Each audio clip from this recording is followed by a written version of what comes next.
Hello and I welcome you all to this channel. मैं हूं वैष्णवी शुक्ला और एज आई प्रोमिस्ड कि हम लोग लीगल वोकैब शुरू करने वाले हैं।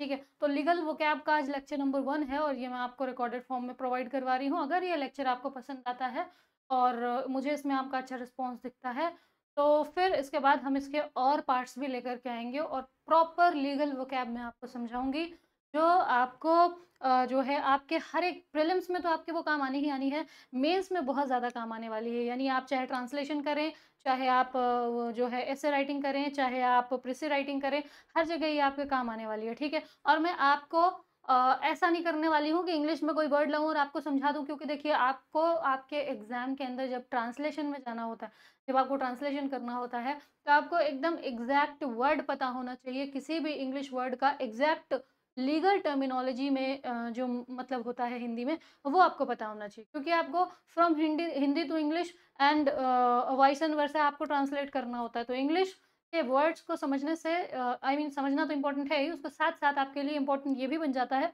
कि आपको वो जो वर्ड है, गिवन वर्ड, उसका एग्जैक्ट हिंदी भी पता हो। ठीक है, तो शुरू करते हैं हम लोग। और मुझे उम्मीद है आपको सारी चीज़ें अच्छे से सुनाई दे रही होंगी, मेरी आवाज़ बढ़िया तरीके से आपको आ रही होगी, है ना। शुरू करते हैं। ठीक है, आ जाइए।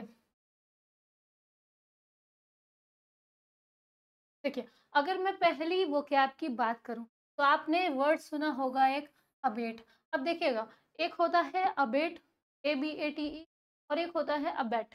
ठीक है, जहाँ से निकल के आता है अबेटमेंट। ठीक है, तो मतलब होता है उकसाना, है ना।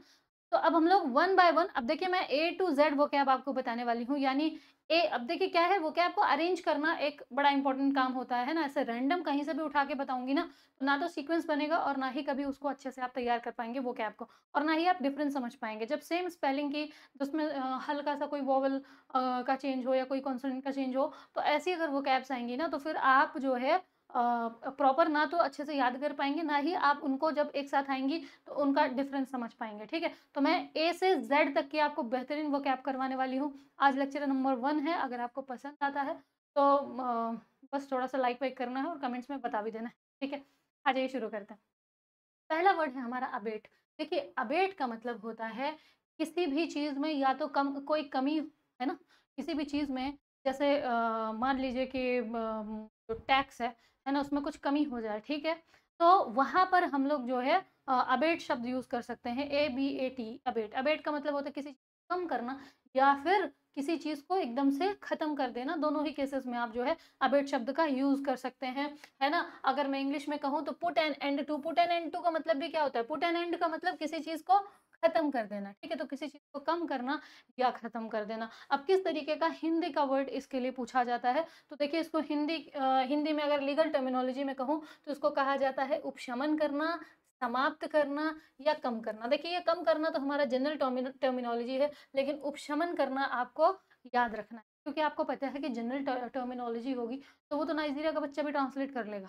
ठीक है, मेरा मतलब है कि वो तो कोई भी व्यक्ति ट्रांसलेट कर लेगा अगर जनरल टर्मिनोलॉजी होगी। इंपॉर्टेंट आपके एग्जाम में आपके लीगल वोकैब है। देखिए जिसने इंग्लिश मीडियम में किया उसको इंग्लिश का वर्ड पता होता है, जैसे अबेट है, अब उसको ये पता होगा, और जिसने हिंदी में किया है उसको ये उपशमन पता होगा, है ना। बट प्रॉब्लम ये है कि इंग्लिश वाले को हिंदी पता करना पड़ेगा ट्रांसलेशन के लिए, है ना, और जो है हिंदी वाले को इंग्लिश पता करना पड़ेगा, है ना। तो proper legal vocab, proper legal English आपकी यहाँ पर चलेगी बेहतरीन तरीके, है ना। और आपके एग्जाम को टारगेट करके ही चलेगी, ऐसा बिल्कुल नहीं है कि आपको कुछ तो भी रिलेवेंट परोस दूं मैं, है ना। वो कैब वही होगी जो आपके काम की होगी, और वैसे भी आप लास्ट तक अगर लेक्चर में बने रहेंगे तो आप समझ जाएंगे।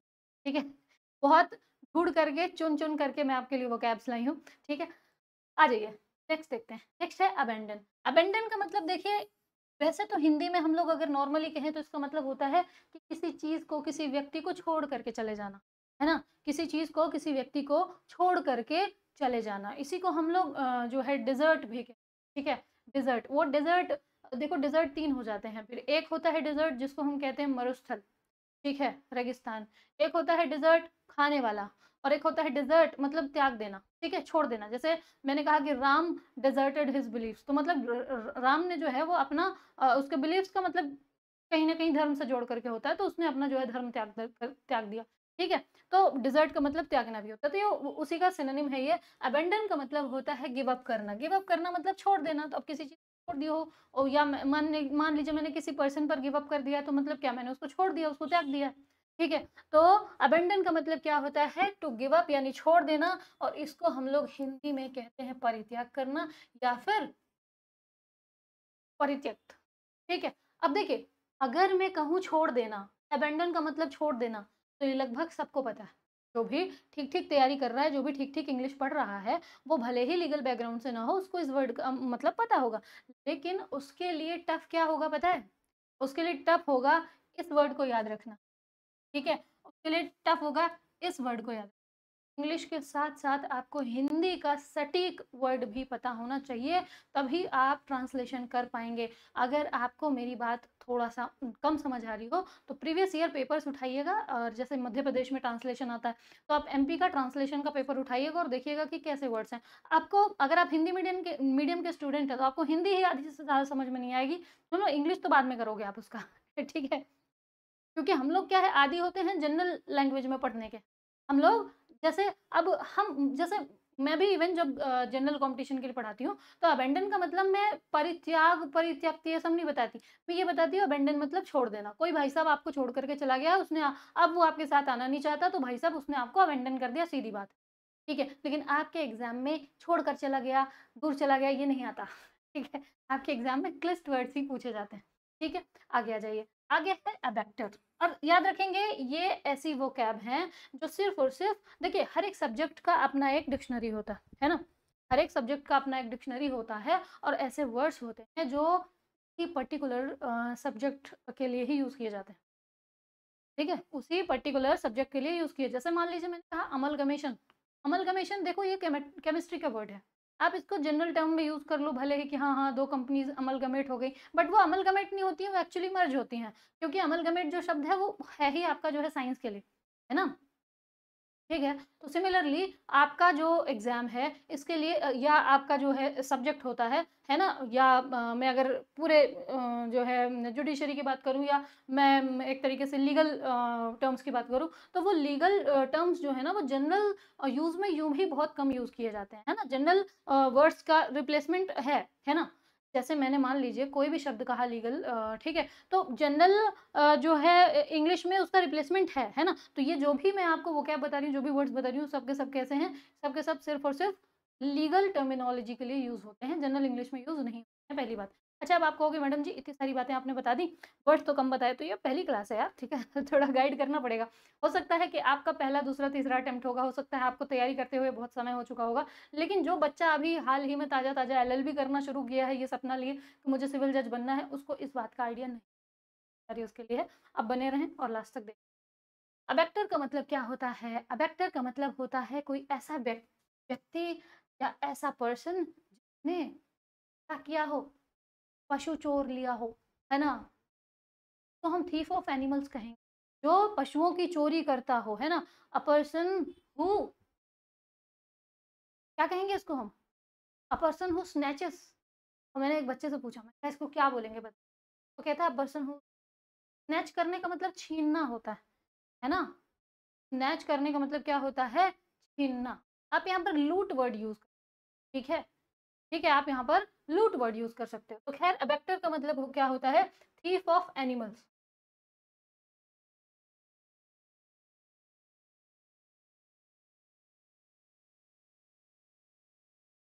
ठीक है? वो पर्सन जो एनिमल्स की चोरी करेगा। क्लियर है? अच्छा, इसको अगर मैं अपने से लिखती सारे वर्ड्स और फिर सबका हिंदी, सबका इंग्लिश, तो बहुत ज़्यादा टाइम लगता, और टाइम ही अपन को बचा कर के काम करना है, थोड़ा स्मार्टली काम करना है। तो इसलिए मैं ये पूरा पीपीटी के फॉर्म में लाई हूँ, ताकि आपको नोट्स बनाना भी आसान रहे, है ना? नोट्स बनाते जाइएगा यहाँ से, क्योंकि मैं पीडीएफ आपको प्रोवाइड नहीं करूँगी। ठीक है? क्योंकि हर एक चीज़ की पीडीएफ आपको मिल जाती है, और वो पीडीएफ फिर रखे-रखे सड़ जाती है। आगे आ जाइए। अब है अबेलिनेशन, ठीक है? भाई, ये अबेलिनेशन का मतलब क्या होता है? देखिए, अबेलिनेशन का मतलब होता है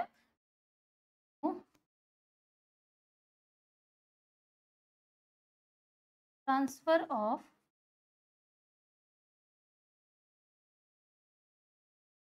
टाइटल और प्रॉपर्टी,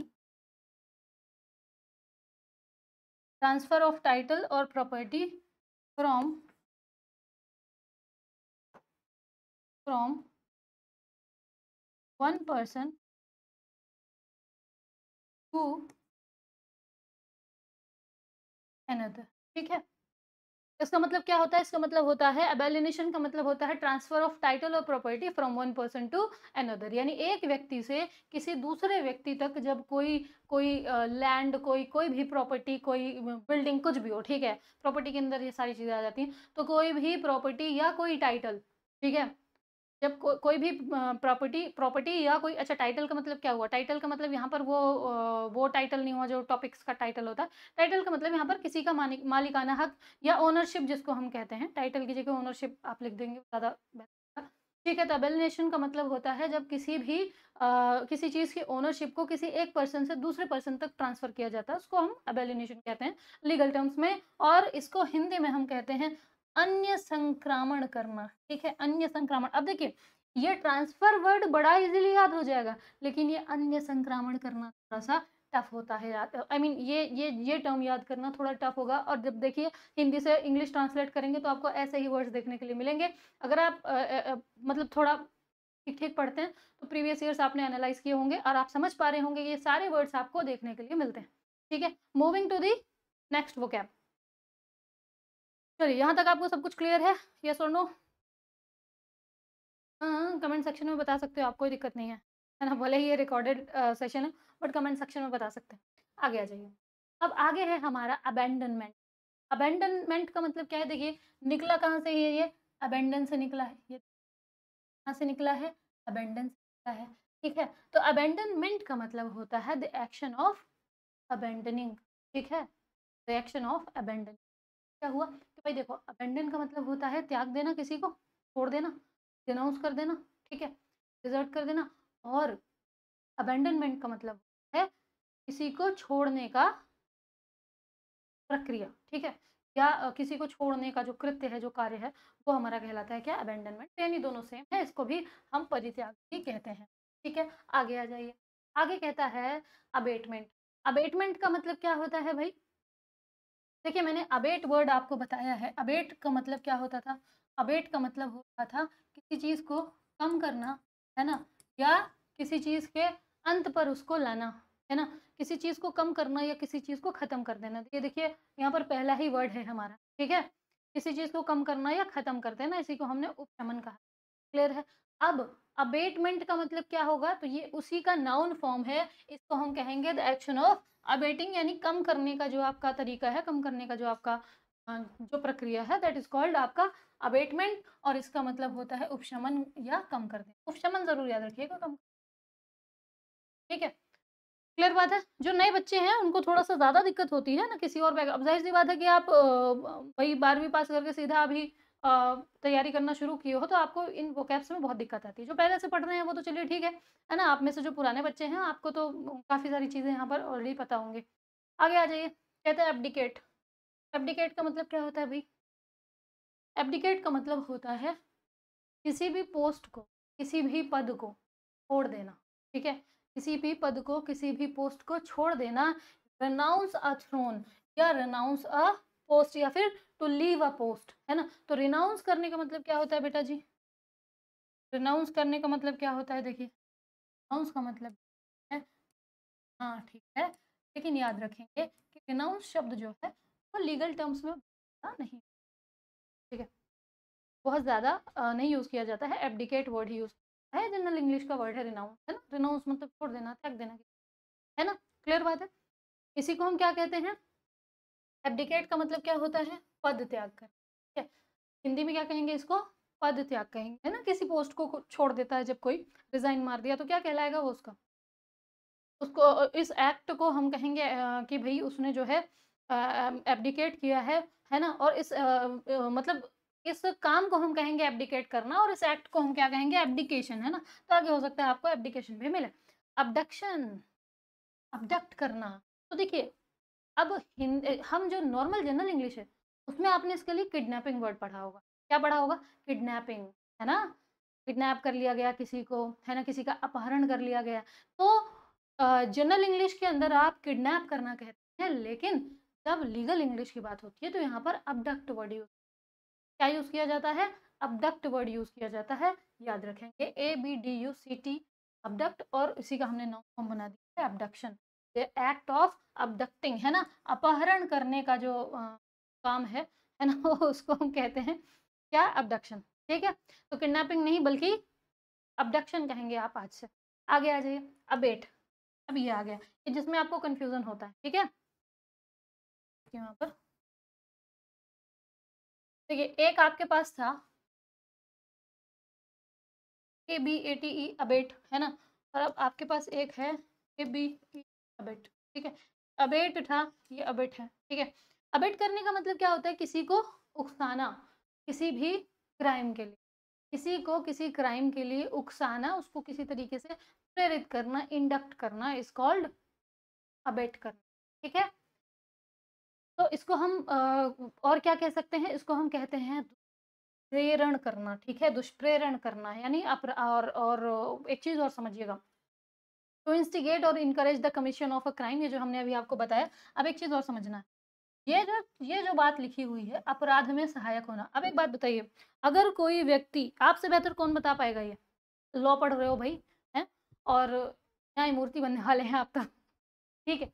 तो आपसे बेहतर ये कौन बताएगा कि अगर किसी व्यक्ति ने किसी को अबेट करा है, अबेट करने का मतलब तो उकसाना होता है, सिंपल, है ना। अबेट करना, किसी को उकसाना किसी क्राइम के लिए, ठीक है, अपन कहते हैं ना अबेटमेंट ऑफ सुसाइड, ठीक है। तो भाई किसी के ऊपर अगर अबेटमेंट ऑफ सुसाइड लगता है, मतलब उसने किसी को सुसाइड करने के लिए इंडक्ट करा है ना, कुछ ऐसे एक्ट करा है जिसकी वजह से वो अगला इंसान परेशान होकर के सुसाइड कर रहा। तो मुझे एक बात बताइए कि क्या ये जो अबेट शब्द है, क्या ये ऑटोमेटिकली ये सेंस नहीं दे रहा कि किसी क्राइम में आप सहभागी हैं?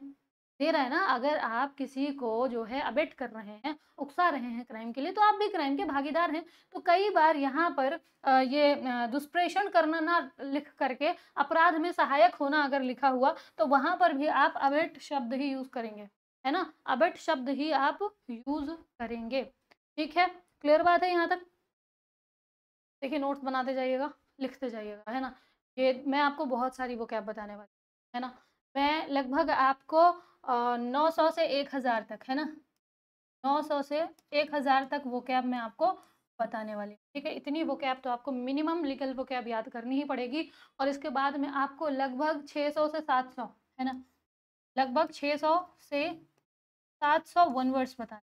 बिना वन वर्ड्स जाने आप प्रेसी राइटिंग नहीं कर सकते। अगर किसी ऐसे स्टेट को बिलोंग करते हैं जहाँ पर प्रेसी राइटिंग नहीं आती है, तो कोई दिक्कत वाली बात नहीं है, बट स्टिल वन वर्ड्स आपको आने चाहिए, क्लियर है। और लीगल वन वर्ड्स अलग हैं, याद रखिए। ये जो आप नॉर्मली जो आप पढ़ते हैं one word substitution general English की किताब, जैसे देखिए आप लोग एक सबसे बड़ी गलती क्या करते हो, समझना, तैयारी सिविल जज की कर रहे हो, किताबें कौन से लाते हो, जनरल इंग्लिश, है ना, जनरल कॉम्पिटिशन की किताबें आप ले आते, ठीक है। तो ये गलती मत करिएगा। देखिए जनरल इंग्लिश जो है ना, जनरल कॉम्पिटिशन है, उसमें वो क्या अलग तरीके की होती है, उसमें अच्छा याद रखिएगा, वहां पर जो वो कैब होती है ना, उसका कोई एग्जैक्ट मतलब हमको नहीं समझना होता, हमें तो उस वर्ड की अंडरस्टैंडिंग होनी चाहिए, हम ऑप्शन से एलिमिनेट करके आंसर तक पहुंचते हैं, क्योंकि वहां पर डायरेक्ट सिनोनिम पूछा जाता है। लेकिन आपके पेपर में ऐसा नहीं है ना, आपके पेपर में तो आपको कट टू कट ट्रांसलेट करना है, जो वर्ड लिखा है उसका इंग्लिश बताओ, आजू बाजू का नहीं, है ना, ऐसे घूम घूम फिर के नहीं, ठीक है। तो आप ना थोड़ा सा अपने कंटेंट के लिए सेलेक्टिव रहा करिए, ठीक है। ऐसे ही अपने को मार्केट में कोई भी किताब उठा करके लेकर के नहीं चले, ओके। आ जाइए, तो अबेट का मतलब आपको समझ में आ गया क्या होता है भाई। तो तो देखिए, ABATE अबेट का मतलब होता है रिड्यूस करना, या किसी चीज़ को ख़त्म कर देना, टू पुट एन एंड, ठीक है। और ABET अबेट का मतलब क्या होता है, किसी को उकसाना, ठीक है, या दुष्प्रेरण करना। आगे आ जाइए, अबेटमेंट सेम चीज़ है ना, सेम चीज़ है, उसी का नाउन फॉर्म है ना। अबेट क्या था, जो है आपका एक तरीके से वर्ब था। अबॉलिशन, देखिए अबॉलिश शब्द आपने सुना है, अबॉलिश शब्द, अबॉलिश का मतलब होता है किसी नियम या कानून को हटा देना, ना, किसी नियम या कानून को हटा देना किसी फॉर्मल प्रोसेस के, ठीक है। और ये लीगल वर्ड्स हैं, जाहिर सी बात है, तो ये सारे के सारे आप ये समझिएगा कि मतलब कहीं ना कहीं फॉर्मल सेंस में ही जाएंगे, है ना, ठीक है।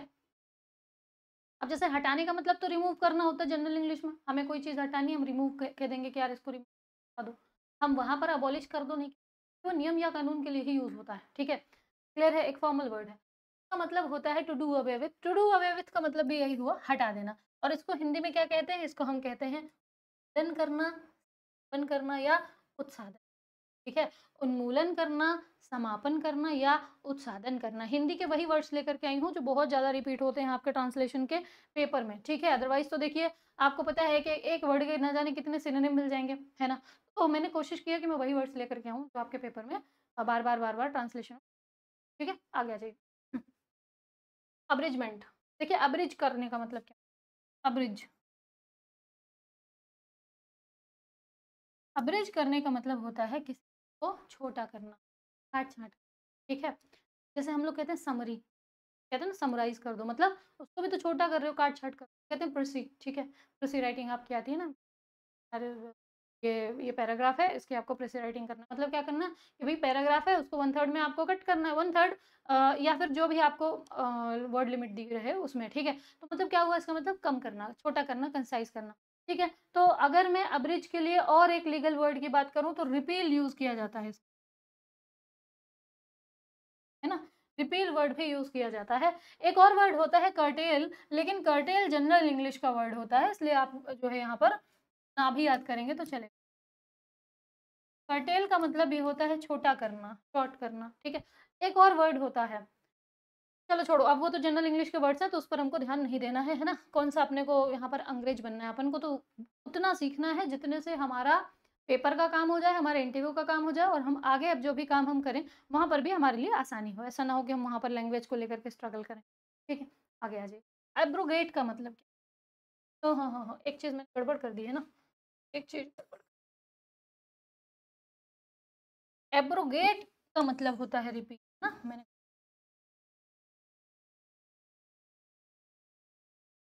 खैर, तो अब्रिज करने का मतलब होता है किसी चीज़ को छोटा करना, काट-छाँट करना, लेकिन अच्छा इसका हिंदी ये तो मैंने बताया ही नहीं आपको, हिंदी इसका क्या होता है न्यून करना, छोटा करना, संक्षेपण करना, संक्षिप्तीकरण करना, ठीक है? तो इसके लिए तो ऐसा कोई टफ वर्ड्स है नहीं, है ना? मतलब हर शब्द का क्लिष्ट हिंदी नहीं रहता है, ठीक है? आगे आ जाइए, अब यहाँ पर देखिए एब्रोगेट करना, देखिए एब्रोगेट करने का मतलब क्या होता है, सेम मतलब जो अबॉलिश का हो, ठीक है? एब्रोगेट करने का मतलब सेम होता है जो अबॉलिश करने का होता है और वही रिपील करने का होता है और एक और चीज़ है ना, एक और वर्ड होता है। देखो मुझे जैसे-जैसे याद आते जाएँगे ना वोकैब, है ना? वैसे-वैसे मैं बताते जाऊँगी। ठीक है? अपना कोई वो वाला काम नहीं है, रट्टू तोता वाला, है ना? एक-एक वर्ड के लिए न जाने कितने-कितने वर्ड्स अपन ने पढ़े हैं। ख़ैर, तो जैसे-जैसे याद आता जाएगा लीगल वाला बताते जाऊँगी। तो एक और वर्ड है देखिए आपका अबॉलिश हो गया, एब्रोगेट हो गया, रिपील हो गया, एक और होता है रिवोक करना। ठीक है? ठीक, रिवोक करने का मतलब भी होता है किसी नियम या कानून को किसी फॉर्मल प्रोसेस के तहत, कानूनी प्रक्रिया के तहत, ठीक है, हटाना। कानूनी प्रक्रिया या किसी अथॉरिटेटिव प्रोसेस के तहत किसी चीज़ को, किसी नियम को, कानून को हटा देना, ठीक है? तो ये हमारा क्या कहलाता है? ये हमारा कहलाता है अबॉलिशन, उसको एब्रोगेट कहते हैं, उसी को तो ठीक है? अबॉलिश बाय ऑफिशियल या फिर अथॉरिटेटिव या फिर फॉर्मल एक्शन, ठीक है? या फिर जुडिशियल एक्शन, कैसे भी किसी भी तरीके से किसी चीज़ को हटाया जाए, तो उसको उसके लिए आप ये 4 वर्ड्स याद रखिएगा, चारों लीगल टर्मिनोलॉजी आई मीन जो है लीगल केसेस में बहुत ज़्यादा यूज़ किए जाते हैं, अबॉलिशन, अब्रिज, रिपील, रिवोक, ठीक है? इतनी बात आपको समझ आई, नहीं आई? बताइए मुझे। देखिए, बहुत देर से आप देख रहे हो, देखते-देखते थक गए हो, थोड़ा-सा अपनी आँखों को आराम दीजिए। और वहीं पर एक ऐसा अंगूठे वाला बटन होगा, ठीक है? ऐसा देखिए एक ऐसा भी होगा, है ना? तो अंगूठा नीचे वाला नहीं, अंगूठा ऊपर वाला, है ना? मोरल, कॉन्फिडेंस और सारा कुछ हाई रखना है ना? तो इसलिए ये जो ऊपर की ओर अंगूठा इशारा कर रहा है, उस पर क्लिक कर दीजिए, तो थोड़ा-सा आपको आराम मिल जाएगा आपकी आँखों को, है ना? आगे चलते हैं हम, समझते हैं। नेक्स्ट देखिए, देखिए बहुत इंपॉर्टेंट वर्ड याद रखना है अपन और बहुत सारे बताने वाली हूँ और हाँ, तो मैं आपको इतने बार बताऊँगी, इतने बार रिवाइज़ करवाऊँगी क्वेश्चंस के थ्रू या लेक्चर्स के थ्रू कि आपको ये यूँ ही याद हो जाएँगे। ठीक है? क्लियर है? चलेंगे। बहुत अच्छी बात, आ जाइए। नेक्स्ट देखिए, होता है एब्सकॉन्ड करने का मतलब क्या हुआ? किसी भी व्यक्ति का हाइड आउट कर लेना। हाइड आउट कर लेना मतलब क्या हुआ? किसी का कहीं छुप जाना। जैसे किसी ने कोई गुनाह, ठीक है, किसी ने कोई क्राइम किया। क्राइम करने के बाद पकड़े ना जाएँ, वरना पुलिस तो अंदर बंद करेगी और फिर वो ज़मानत मिलने में लंबा समय लग जाएगा। ठीक है? अच्छा मैं एक आपको छोटा-सा वाकया बताती हूँ। कल मैं गई हुई थी हाई कोर्ट। दोस्त तो नहीं कहूँगी, बहुत सीनियर बड़ी है मुझसे उम्र, लेकिन हो गया, उम्र उम्र का कुछ नहीं होता, दोस्ती है हमारी। हाई कोर्ट में है वो, और काफ़ी, तो उनको एक कॉल आया उनको कॉल आया।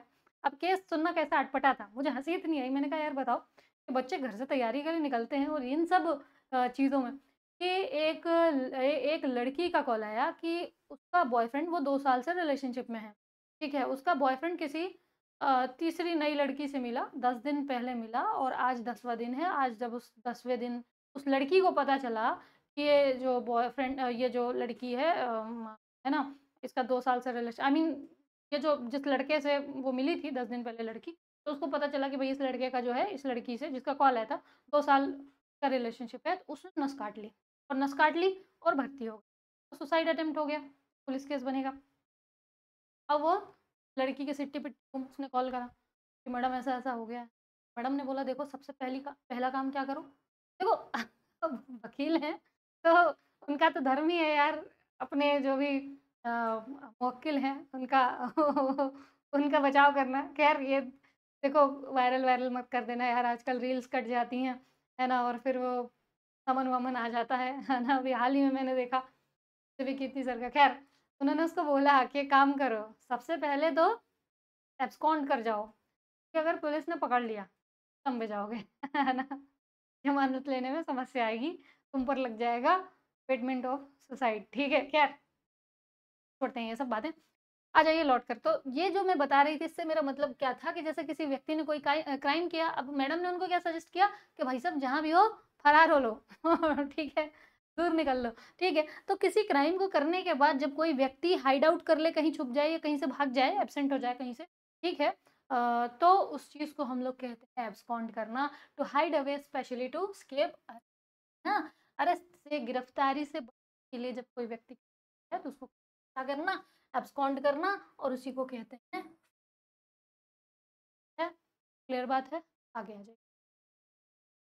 एब्सोल्यूट, एब्सोल्यूट का मतलब देखिए होता है टोटल, है ना? टोटलिटी की बात जब होती है तो एब्सोल्यूट वर्ड यूज़ किया जाता है। जैसे हम लोग पढ़ते हैं ना कि देखो कॉन्स्टिट्यूशन में ना एब्सोल्यूट फ्रीडम की बात नहीं की गई है। ये हम लोग पढ़ते हैं ना नॉर्मली, ठीक है? मतलब हम लोग क्या, मैं तो लैंग्वेज की टीचर हूँ, आप लोग पढ़ते होंगे, ठीक है?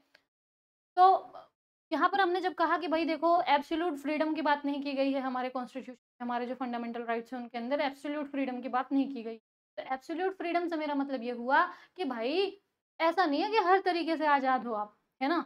ऐसा नहीं है कि आपको जो है हर तरीके की आज़ादी मिल गई है, ऐसा बिल्कुल नहीं है। तो एब्सोल्यूट का मतलब होता है टोटल, संपूर्ण है ना, पूरी तरीके से, ठीक है?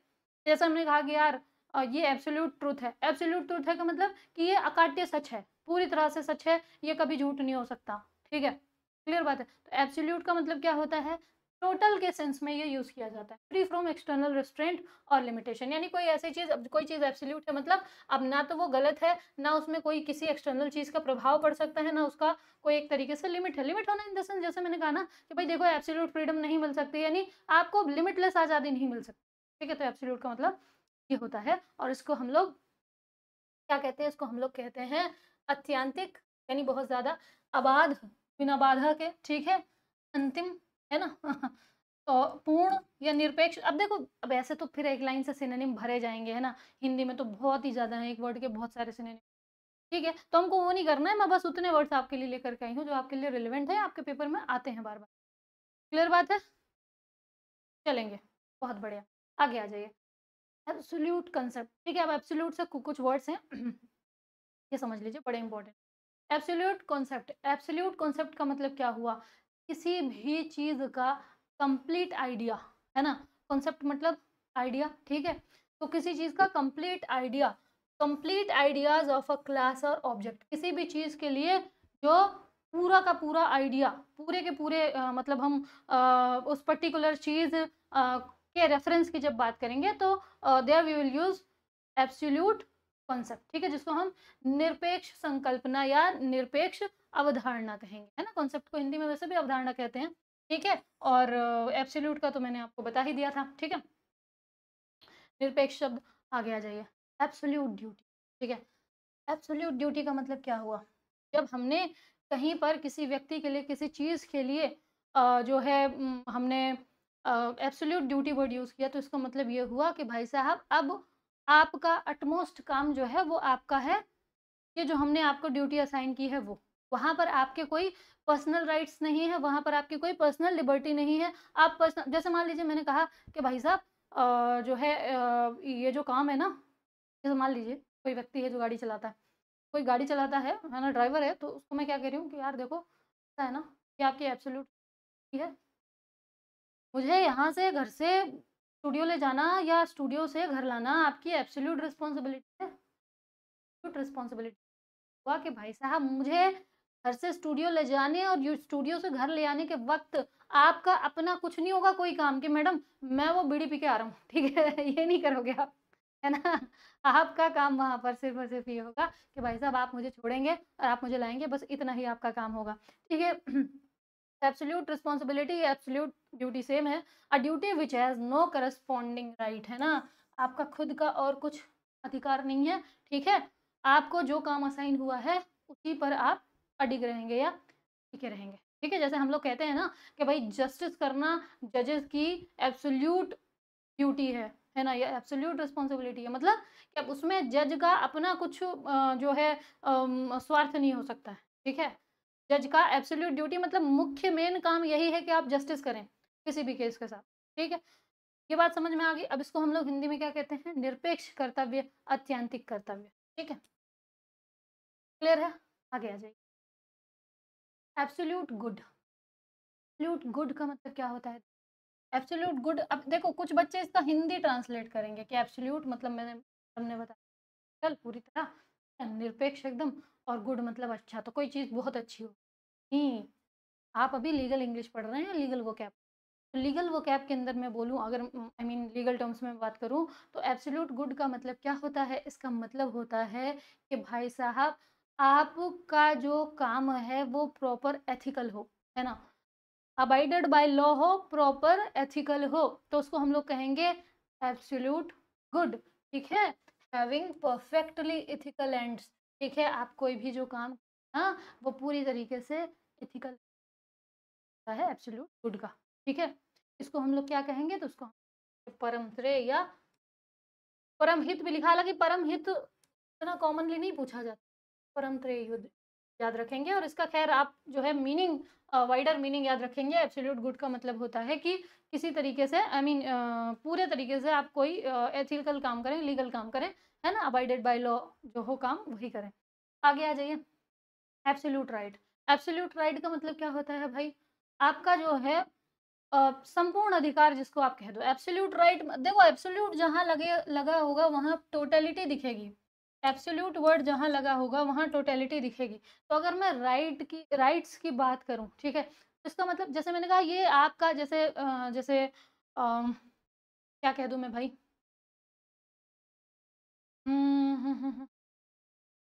जैसे मान लो राइट टू लाइफ है, ठीक है, राइट टू लाइफ है। अब मैं ये कहूँ कि भाई साहब ये आपका एकदम से एब्सोल्यूट राइट है। एब्सोल्यूट राइट का मतलब ये हुआ कि ये आपको मिलेगा ही मिलेगा।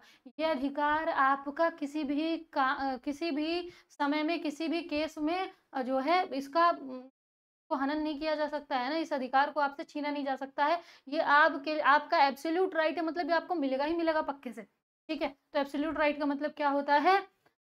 अनक्वालिफाइड राइट या निरपेक्ष अधिकार, अत्यंतिक अधिकार, ठीक है।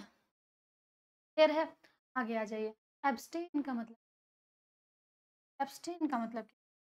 सब ध्यान देखिए। एब्सटेन का अगर आप जनरल इंग्लिश में बात तो मतलब होता है किसी चीज से दूर रहना। जैसे मैंने कहा कि राम एब्सटेन्स फ्रॉम अल्कोहल, तो इसका मतलब क्या हुआ कि राम जो है वो शराब से दूर रहता है। तो एब्सटेन का मतलब क्या होता है? किसी चीज़ से खुद को दूर रखना। तो यहाँ पर भी लगभग वही मतलब होता है, to keep self away from. यानी देखिए अब ये एब्सटेन कब यूज़ किया जाएगा? जैसे मान लीजिए कहीं पर ऐसा कई बार ऐसा ऑर्डर दिया जाता है ना कि भाई आपको इसको कांटेक्ट नहीं करना है, इससे दूर रहना है, ठीक है। और कई बार ऐसा हुआ ना कि भाई मान लीजिए मुझे किसी से खतरा है, मैंने उसके खिलाफ कंप्लेंट करी, तो भाई अधिकार दिया जाएगा कि तो कांटेक्ट करने की कोशिश मत करना, ठीक है। तो वहां पर ये एब्सटेन वर्ड यूज किया जाता है, ठीक है। और इसका मतलब होता है प्रविरत रहना। प्रविरत रहना मतलब, प्रविरत का मतलब यही होता है दूर रहना, ठीक है। क्लियर बात है, समझ में आ गई आपको इतनी बात? यस और नो? कोई भी डाउट होता है तो comment section is all yours, आप किसी भी वक्त बता सकते हैं मुझे, है ना। कोई भी डाउट होता है आप किसी भी वक्त मुझे बता सकते हैं। आगे आइए, कहता है अब्यूज ऑफ जुडिशियल प्रोसेस। सबसे पहले तो देखिए अब्यूज का, है ना।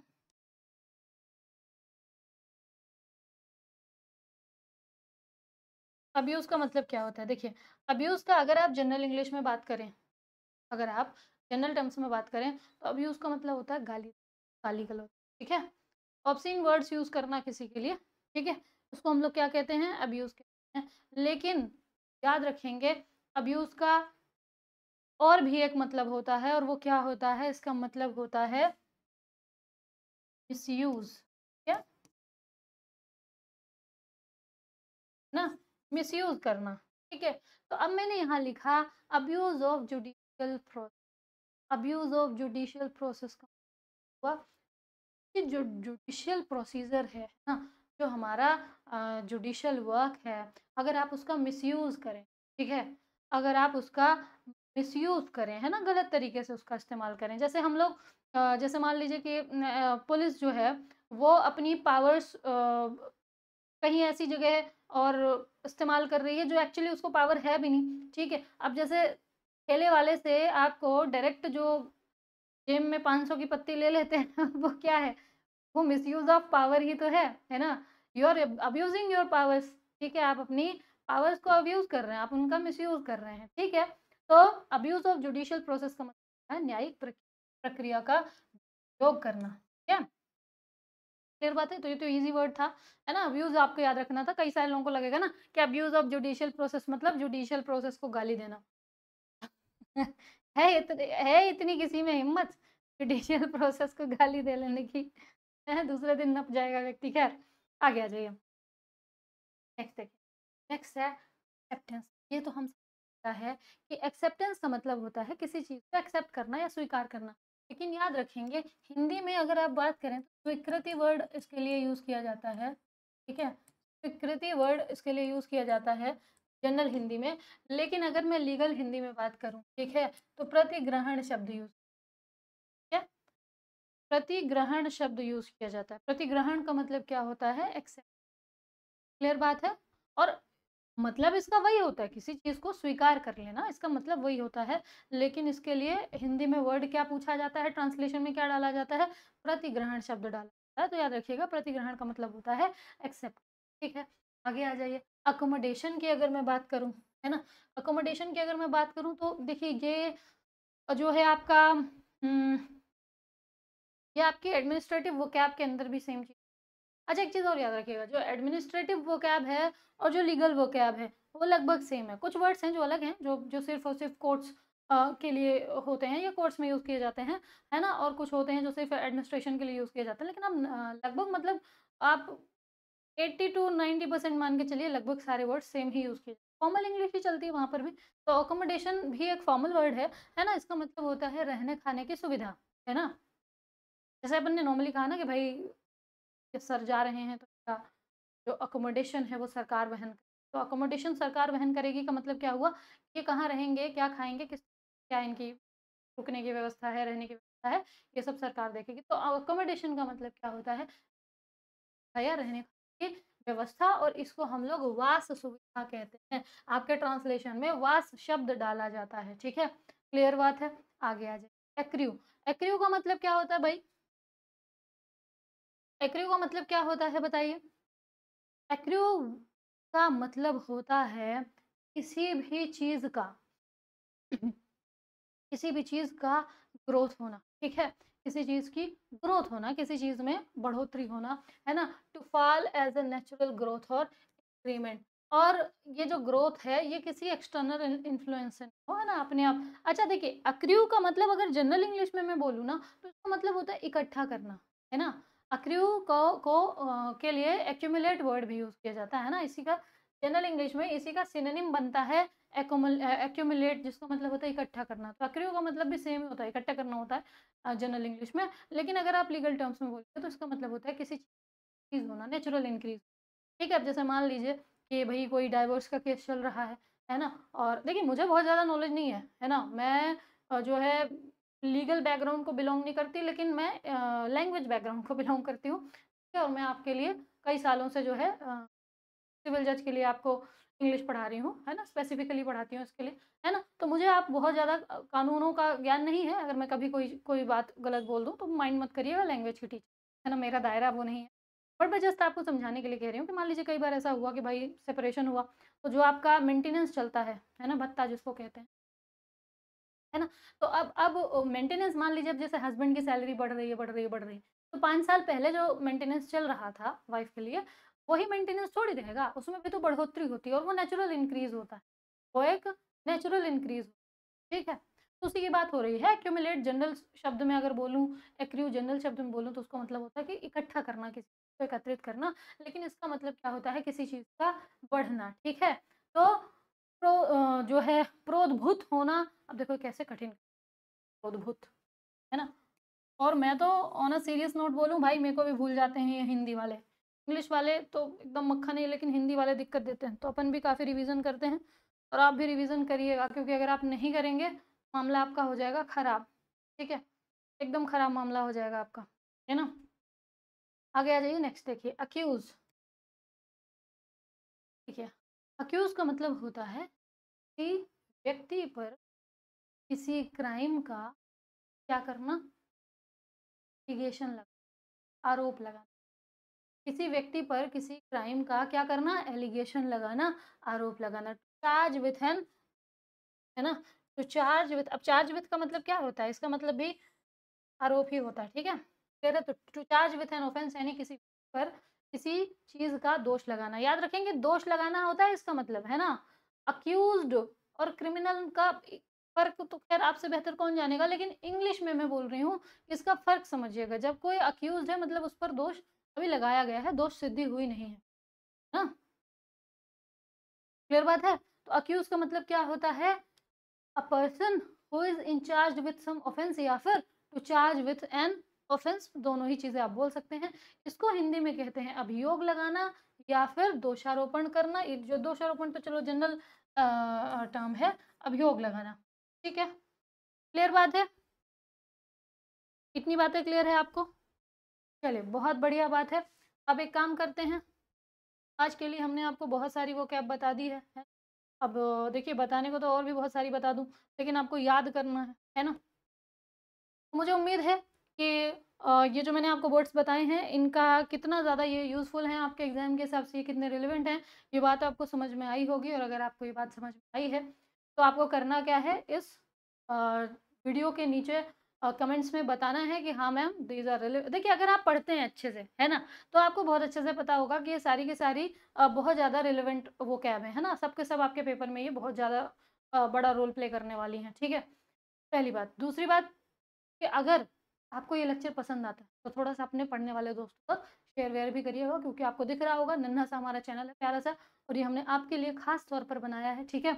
और मैं ए टू ज़ेड वोकैब का जो बैच है, ये अगर मुझे आपका प्यार मिलता रहा, अगर आपका सपोर्ट अच्छा रहा, तो मैं इस सीरीज़ को कंप्लीट करूँगी, और अगर नहीं रहेगा तो फिर नहीं करूँगी, है ना? तो मैं इस सीरीज़ के अंदर लगभग 800 से 1000, 900 से 1000 आपको वोकैब बताने वाली हूँ, ठीक है? बशर्ते आपका सपोर्ट, आपका प्यार मुझे मिलना चाहिए कमेंट सेक्शन में, ठीक है? तो मुझे उम्मीद है आपको सारी चीज़ें समझ में आई होंगी, है ना? और बाकी आप सभी लोग अपना ख़्याल रखिए। मिलती हूँ आपसे नेक्स्ट लेक्चर में, और हाँ, शेयर ज़रूर करके जाइएगा, अगर पसंद आता है तो सब्सक्राइब भी कर लीजिएगा, ताकि मेरे वीडियोज़ मिस, ठीक है? तो मिलते हैं नेक्स्ट लेक्चर में, तब तक के लिए जय हिंद, जय भारत।